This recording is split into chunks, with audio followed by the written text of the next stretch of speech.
scary stories. Before we get into today's stories, if you're new, go ahead and hit the like button and subscribe to my channel, as it really helps me out. And if you are already subscribed, welcome back and thank you for subscribing. Okay, now with that out of the way, let's get into today's video.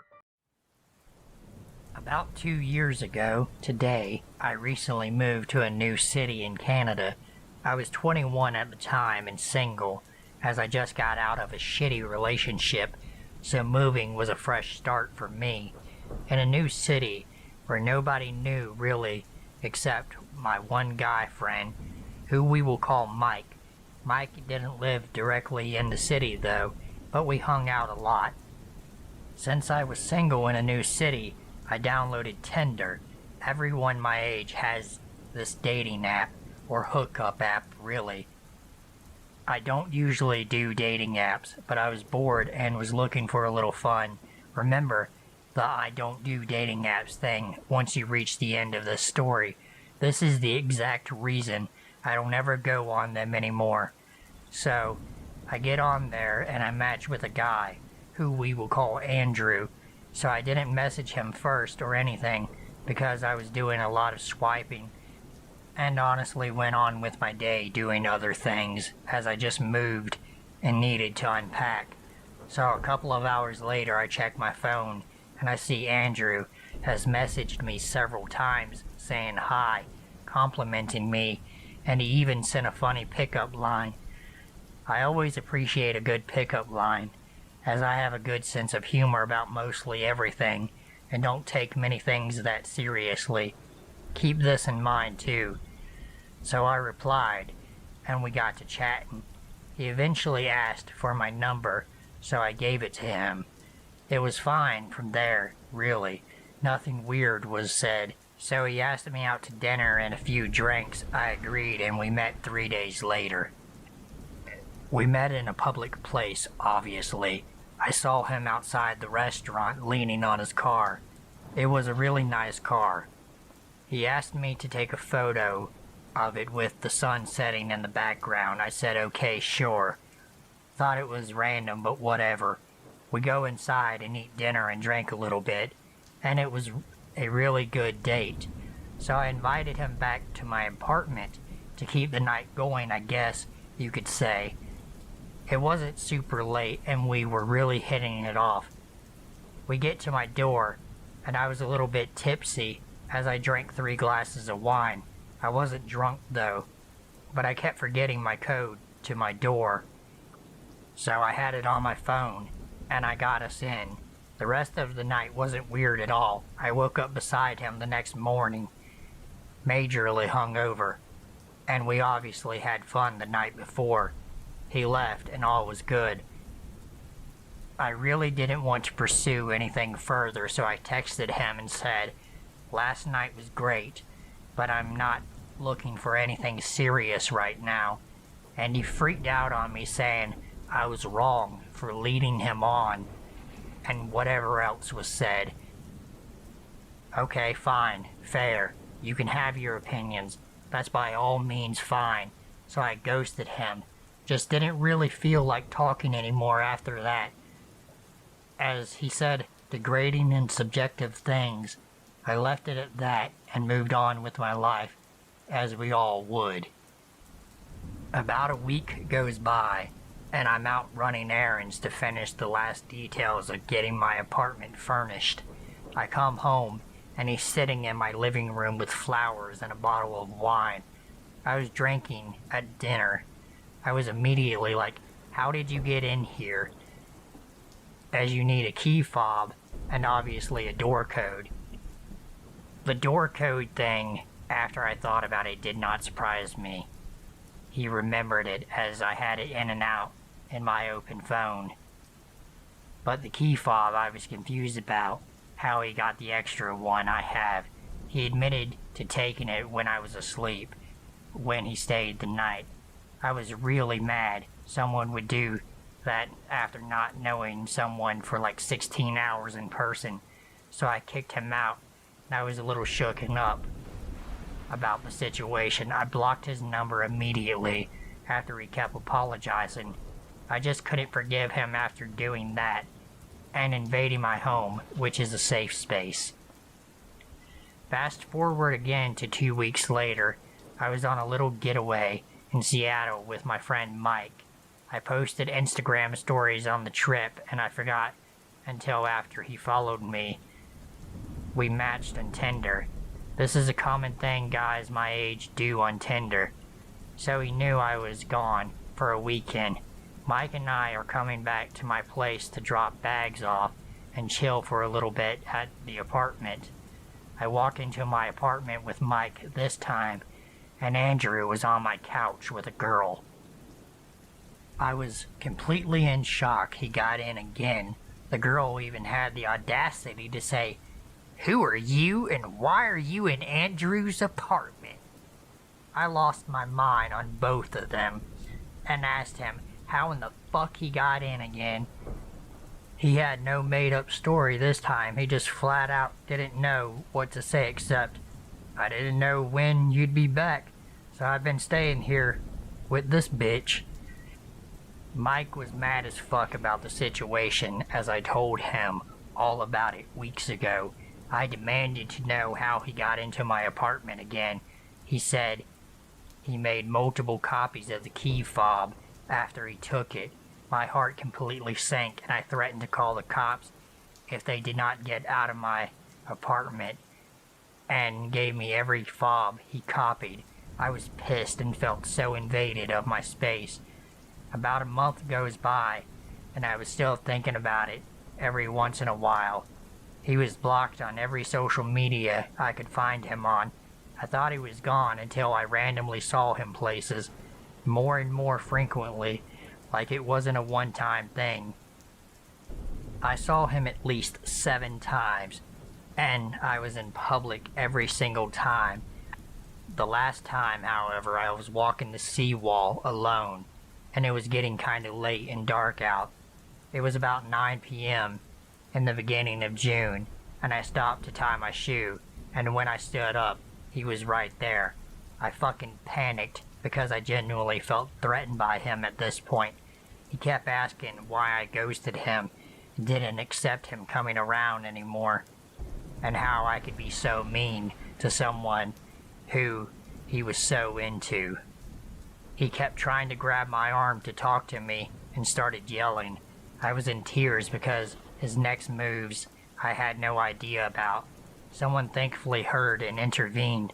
I told them I was not okay, and they called the cops. He obviously ran, and the police asked me to identify him. I gave them his name, and they couldn't find anyone with that name. So now it felt like me wondering if that was even his name. I remembered I had a picture of his license plate in my phone. He had a nice car and wanted me to take a picture of it with my phone as the sun was setting behind him. Douchey, I know. So I gave them that information, and they told me the plates weren't even registered. So now, I'm mind blown by the whole thing and very confused, even a little worried. They couldn't do a whole lot with what I provided, but they said they would update me if they find anything, and to contact them if he gets into my apartment again, or if I saw him out. I never did, thankfully, but to this day I'm always looking over my shoulder for that stalker. I have since then moved, and haven't seen him again. So to the guy who broke into my apartment on more than one occasion, let's not meet again.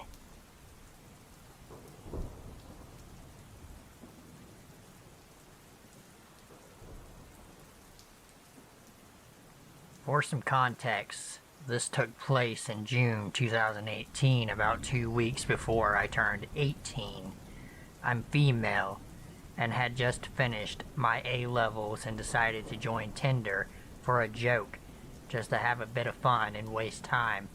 I thought it would be fun to put my Snapchat in my bio, just to see how many people added me, and I admit I enjoy the attention from guys. People added me, but no one actually messaged me except one guy. I'll keep his name anonymous. This guy was 20, I was 17 at the time, and was about an hour drive away from me. This is important later. We started off just innocently chatting. The conversation was dry, but it killed boredom, so I held the conversation. One day, he randomly popped up asking me, "So, when are we gonna meet then?" I was hesitant at first, but I agreed.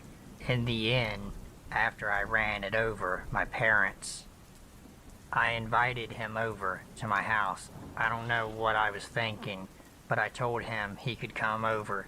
He got there the next day at 9 a.m., bearing in mind he lived an hour away from me. First red flag. I was confused as hell and wasn't even dressed for the day. Nevertheless, I invited him in and finished getting ready. We just chilled and watched films all day before I headed off.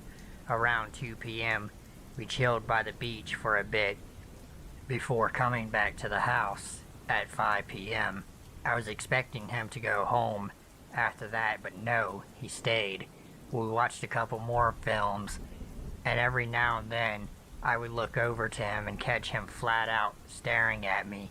He would lock eyes and would say something creepy like, "I love your eyes," or "I'm so glad I have met you," all while knowing me for all of 8 hours. I regret to say we ended up kissing.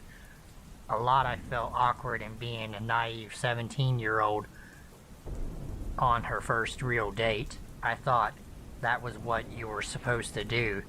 He left at around 10 p.m. He was at my house for 13 hours, but there were no sparks at my end. I was only expecting this to be a one-time thing. Nope, he turned up at 9 a.m. again, like 2 days later. I went along with it because I had nothing better to do. Didn't leave again until 9 p.m. At this point, I had no interest in seeing him again and didn't really feel a romantic connection with him. I will admit, I may have led him on, as I never actually told him I wasn't interested. Looking back now, I should have told him, and maybe the next event wouldn't have happened. My birthday rolls around. Well, the day before, he shows up at 9 a.m. again and takes me out. We go to the mall, and he buys me so much. I keep saying, "No, you don't have to," and "let me buy this," but he insisted because it was my birthday. I had only met this guy twice before and known him all of 5 minutes, and he was buying me so much stuff like clothes, makeup, and sexy underwear. I was still only 17. Even though my birthday was the next day, I felt like I was being treated like a prostitute. Every time we walked around, he would force my hand into his and try and kiss me. I felt so awkward. Anyway, we would get back to my house around 6 p.m. I come home to flowers from him and that he had delivered to my house. We chill in my room. I didn't know what to do. I felt trapped. I felt like I couldn't tell him to leave because he had just spent so much money on me. Anyway, he tried to have sex with me, and he kept saying, "Come on, didn't you have a nice birthday? And I came all this way for you." Just creepy stuff like that, trying to get me to sleep with him. I just kissed him and told him I didn't want to. I wasn't a virgin, but I definitely didn't want to sleep with him. He finally leaves and just break down crying. I don't know why. I just felt so trapped. I tried and be cold with him over message and stuff for the next few days, hoping to scare him off. Nope. About 3 days after my birthday, I get home from work at 9 p.m. Guess whose car I see parked outside of my fucking house? Yep. I walk in, and he's just sitting, chatting with my family in the lounge. They seem to really like him, even though I'd fucking told them how creepy he was. We ended up going to a local pub and getting drinks. We get back to my house, and I'm pretty drunk. He ordered me spirits, pretty much, even when I hadn't even asked him to buy me a drink. So I suggest more drinks and crack open a bottle of bubbly I saved for my birthday. As we are drinking more, he gets quieter. I look up at him and ask what's wrong, and he suddenly grabs me, kisses me, and tries to put his hand up my skirt. I immediately push him off and stare angrily at him. He then looks at me with a really sinister look and says, "I deserve it." Because he had alcohol, he couldn't drive me home, so he had to stay over. I tell him I'm too drunk and I just want to go to bed. Luckily, my mother happily showed him to the guest bedroom, and I didn't see him again until the morning. I woke up around 9 a.m. and walked downstairs to find him cuddling my cat in the garden. I tell him I had a call from work saying that they need me in about an hour and that he needs to leave. He tried to protest, saying that he'll wait till I'm finished and we can hang out, but I tell him no, and that I'm seeing a friend later, which wasn't a lie, but the work lie made him leave quicker, and yet he still protests, saying we can all hang out together. Eventually, he takes no for an answer and leaves. I cry and tell my mom everything. She still likes to tell me that he wasn't that bad to this day, but she didn't have to deal with him like I did. I meet my friend and tell her all about him, and that I'm going to leave in a couple of days, and tell him I don't want to see him anymore. However, that same night I get a lengthy paragraph from this guy professing his undying love to me. Some of the most memorable quotes from this are, "You were my whole world. I'd be nothing without you, and I'm so glad I have met you. I can't wait to share a life together." That was it. I had to be straight up with him. I told him everything, that I didn't feel a connection to him, and that what he did to me when he was drunk was not okay. I even offered to return the things he bought, but he said no. Surprisingly, he actually apologized and said he was sorry for making me feel uncomfortable. Brilliant. Nope. He started stalking me. Anyway, who's got Snapchat will know that you can view a map that tells you where all of your friends are. You can turn it off so people can't see you, but I customize mine so that only people I'm close with can see where I am. He was one of them. I forgot to turn it off, and whenever I went out, he was there about an hour later. Remember, he lives about an hour from me. I first noticed he had followed me after I went to the beach. Same one I went to with him, with my friend.